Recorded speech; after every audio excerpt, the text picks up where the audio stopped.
Hey, it's Beth here. Okay, it's July 9th, episode 235, still over 65, still talking, and I got a blue-haired movie review. The name Blue Hair came from Hollywood. That's what they call everyone over 65. And if you're in LA, 55 or 50. That's old in LA. They call us blue hairs. They don't really care about what we want. They think they're supplying movies that we like, but they are really just boring and tepid and like golden books for old people. And we don't need it. I mean, I saw today this movie called The Black Widow.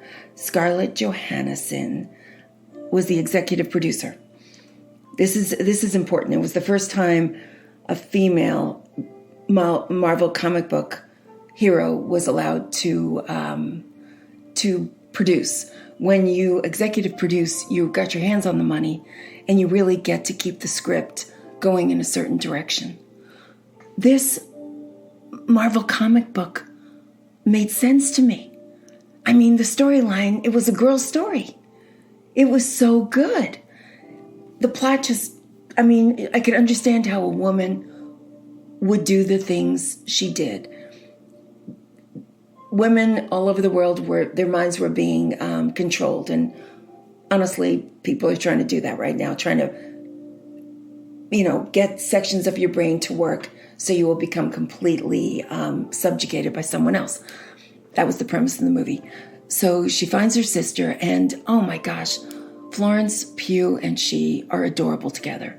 It was funny. And then the parents came in, and they were great.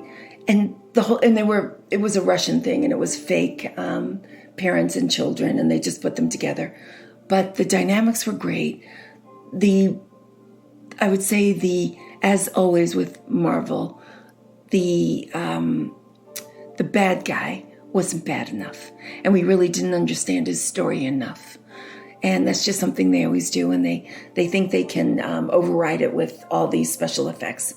But the guy who played the bad guy was in this movie a long time ago called Sexy Beast, and he can act, and he could have been terrifying if they'd only given him a few lines, and it would have really balanced out the story. That is my only complaint. But besides that, it was a great fun movie, and I really am bored at most of these movies, and I was not bored at all. A lot of the reviews were written by maybe men or something, and they say it's very boring. It's not. I mean, it's boring to them, just like I think their movies that they love are boring to me. The plot just doesn't hold water when I watch movies that they get engrossed in. So, it's just the difference between the sexes, and this one was written for women.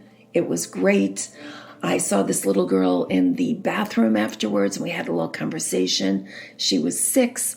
I would say she was a little too young. Her grandmother, she was staring into the mirror, almost like she was in shock.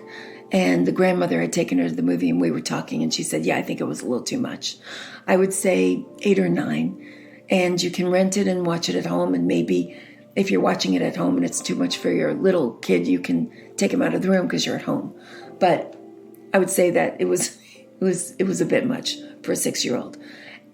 But for 6-year-olds, I'm just going to throw in this other movie that I saw that I was so excited about, which is Peter Rabbit 2. And the reason I'm excited about it is because when I read those stories when I was little, Peter disobeyed his mother, and he got in a lot of trouble, and he almost died. And in the first Peter Rabbit that came out a couple of years ago, Peter Rabbit was the worst. He was glib. He was malicious. He didn't listen to anybody. He was destructive. And he was the hero of the movie. I mean, Beatrix Potter had to be rolling in her grave. So I didn't like that one. But I went back to see this one. And this was a great one because Peter is assumed to be the bad guy. And he doesn't even get a chance to be good. The 2 stars in it are Rose Byrne and Dumb. It's okay. It's a crazy spelling. Domhnnaall. But I looked it up online, and this guy says, just say tonal, but do Donal.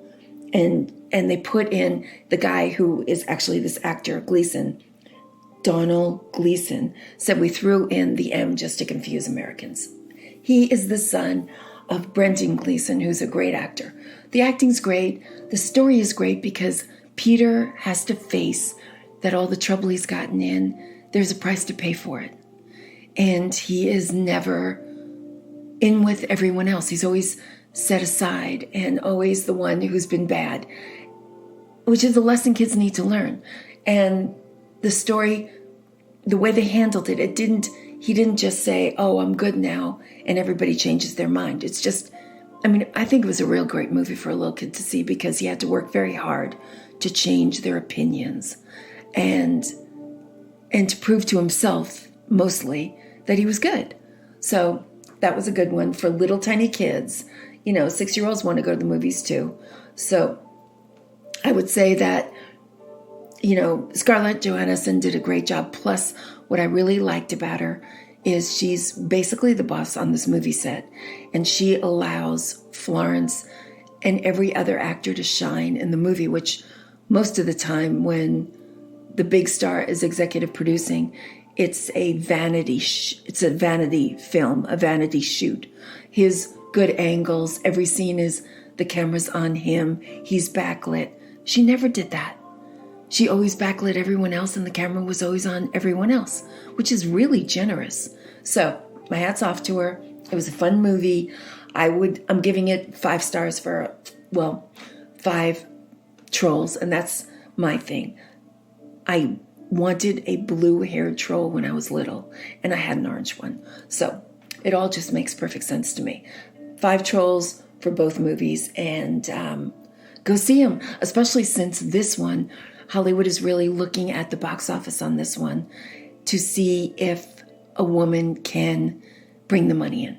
So if you don't have anything else to do and you want to see a fun movie, give it some money. It's a good cause. I'll be back. Stay sane. Go to the movies. Have some fun. I'll be back. Thank you. Bye-bye.